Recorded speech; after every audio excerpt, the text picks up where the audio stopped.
totalnya 2.000 bungkus. Pak Martinus ketika menggagalkan operasi peredaran narkoba ini, apakah sebelumnya sudah tahu ini it's gonna be big fish, atau begitu operasi tangkap kapal ini baru tahu, wow 2 ton ya Pak ya? Itu menduga sebelumnya atau sudah mencium sebelumnya? Ya, terima kasih Mbak Rosi, pertanyaan yang membuat saya harus flashback balik menit per menit proses penangkapan kapal ini. Jadi sebenarnya berawal dari satu analisis yang komprehensif dan cukup memakan waktu yang lama, yaitu kurang lebih 5 bulan. Dan ini hasil joint analisis dan joint intelligence, sharing intelligence, di mana saya melihat bahwa ada satu sindikat yang sedang beroperasi di Indonesia dan juga di Thailand dan menggunakan wilayah laut Indonesia dan juga dia ke laut Cina Selatan. Lalu pertanyaannya, apakah ini big fish? Lalu saya ingin sampaikan begini, bahwa sebelum ini kita sudah pernah menangkap satu kapal lagi. Tapi pada waktu itu kita belum melihat polanya seperti apa. Dan ternyata kapal yang kita tangkap pertama itu dengan kapal yang sekarang ini ada dalam satu hubungan sindikat. Lalu karena menangkap pertama itu kosong, saya harus berpikir gini, masa kali ini juga kosong juga? Padahal kita sudah melakukan analisa yang sangat mendalam dan matang. Jadi sebenarnya momentumlah yang membuat ini menjadi besar. Dan bagaimana kemampuan kita menganalisa untuk menemukan, untuk memberikan satu kesimpulan, apakah kapal ini sudah memuat barang atau belum. Ya. Jadi kita bisa lihat dari locus delicti, tempus, dan movement dari pergerakan kapal. Oke, sorry Pak Martinus, saya potong sebentar karena saya curious untuk bertanya. Jadi ada momentum tadi Pak Martinus katakan, dan tadi ada pasti dengan insting berdasarkan pengalaman. Kalau yang kemarin kosong, ini pasti ada yang ada muatannya. Apakah memang dalam operasi tangkap kapal ini sempat melihat bahwa ya this is it, ini dia udah masukkan muatan narkoba gitu, sehingga Pak Martinus merasa yakin, tim merasa yakin inilah saatnya untuk menangkap? Ya, jadi seperti tadi saya katakan, locus tempus itu menjadi satu momentum. Saya tidak perlu menjelaskan di sini lokusnya di mana, tapi tempusnya kan pada saat 23.00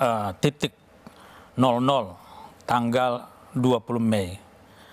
Tapi walaupun dengan analisis kita yang sudah begitu tajam, ada suatu pesimistis yang ada dalam hati saya sebagai seorang komandan. Kenapa? Karena kalau ketangkap lagi, kosong lagi, ini kan seperti kita dilecehkan oleh kelompok ini. Jadi saya kebetulan waktu itu, pada saat itu momentum yang sama kita juga sedang menangkap di sini di Jakarta. Kalau Mbak Rosi melihat media sebelumnya itu tanggal 20 malam itu, saya sedang mengekspos juga satu kejadian langsung di TKP, 20 atau 21 ya saya lupa. Bersamaan dengan itu, malam itu, pada saat itu sebenarnya saya udah mau bicara di media bahwa kita sedang menunggu sesuatu yang lebih besar lagi, tapi saya masih menahan-nahan pada saat itu. Sementara anggota kita sudah mulai beroperasi.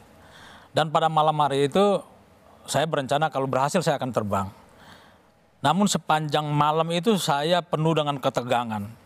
Sampai istri saya bilang, udah tidur, serahkan sama Tuhan, ini semua akan selesai pada waktunya. Tapi pada akhirnya ya sebagai manusia saya akan berpikir, saya akan mengambil risiko paling besar ketika saya harus memutuskan untuk mengambil barang ini, kapal ini. Namun pada akhirnya kosong, artinya sudah dua. Saya mengalami 2 kekalahan. Ini bagi saya adalah pertempuran, bukan sekedar negara turun, tapi ini tanggung jawab pribadi saya sebagai kepala BNN. Jadi saya menunggu betul menit per menit sampai pada akhirnya saya bisa mendapat satu WA dari salah satu perwira saya, direktur saya yang ada di atas kapal, Roy Sihaan, dia yang memimpin operasi bersama-sama dengan teman saya, dengan teman-teman yang lain. Dia WA begini ke saya, Jenderal, awak mengakui bahwa ada barang yang disimpan di haluan kapal dan di kamar mesin. Saya langsung bilang, istri saya, mari kita berdoa karena ini kita telah berhasil, saya bilang gitu. Saya pikir saya udah tenang akan tidur karena sudah dapat hasil. Ternyata nggak bisa tidur juga. Kenapa? Jadi excitednya itu sudah berubah dari keraguan, pesimisme, menjadi suatu euforia lain bahwa big fish yang kita tangkap. Akhirnya ketemu. Ya, akhirnya ketemu. Itulah apa ya, pergolakan batin menit per menit pada saat operasi itu. Pak Martinus, saya masih penasaran. Saya ingin bertanya, tapi kalau memang ada bagian dari strategi operasi yang menurut Pak Martinus tidak bisa dijelaskan secara gamblang, nggak apa-apa. Tapi adakah dalam operasi itu, misalnya tangkap sekarang, jangan, itu bisa jadi kosong. Atau tunggu, biar dia ngambil barang lagi. Ada nggak gitu? Kalau nggak mau dijelaskan nggak apa-apa juga, tapi saya penasaran aja. Ya, akhirnya saya putuskan. Jadi ada masukan juga dari teman-teman di lapangan. Mereka belum yakin. Tapi Tangkap enggak? Itu ada nggak Pak? Dalam satu go or no go-nya, itu dalam hitungan menit, tangkap enggak? Go, no, itu ada? Ya, perdebatan itu pasti dengan anak-anak di lapangan. Direktur intelijen saya menelepon saya. Bang, kayaknya kita nggak yakin ada isinya nih. Saya bilang, sudahlah kita gambling saja. Kalau memang dia lewat situ ya kita ambil. Saya bilang gitu. Dari mana Pak Martinus tahu akan ngambil kalau lewat situ? Kalau kosong lagi, apa yang membuat Pak Martinus yakin bahwa itu di situ ada barangnya? Ya itulah tadi saya bilang pergolakan batin tadi.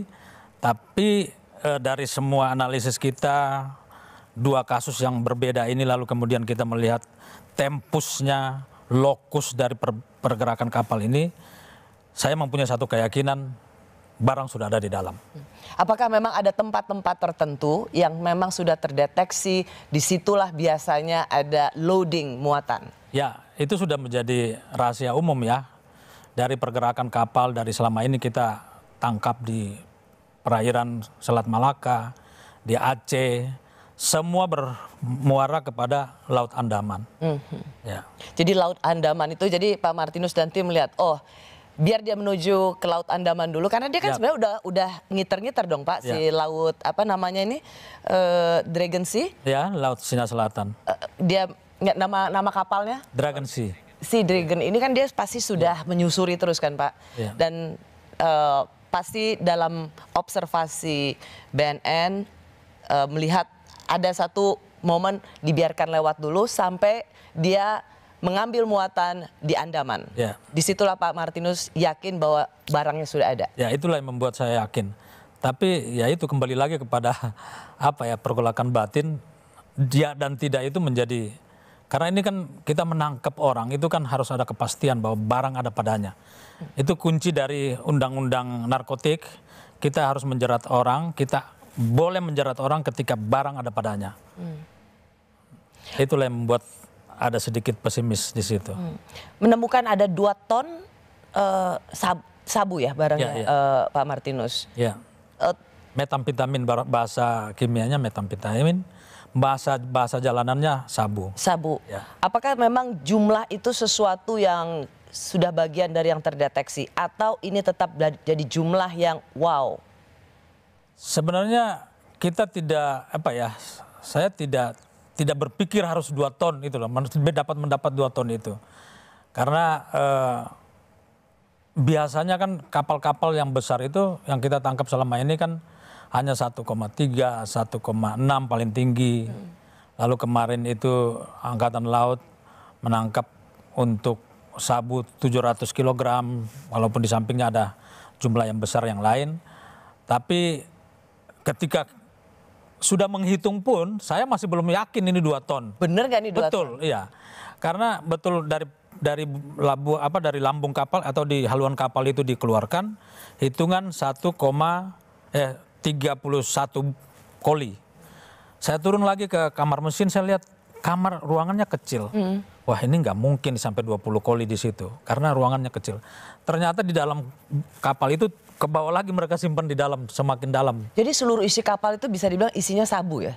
No, hanya ada 2 kompartemen di situ, kompartemen yang paling depan di haluan dan satu di samping mesin kapal, samping Tapi kan kanan. kecil tadi Pak Martinus Betul, bilang. tapi ternyata ruangannya itu Dalam? dalam. Oh.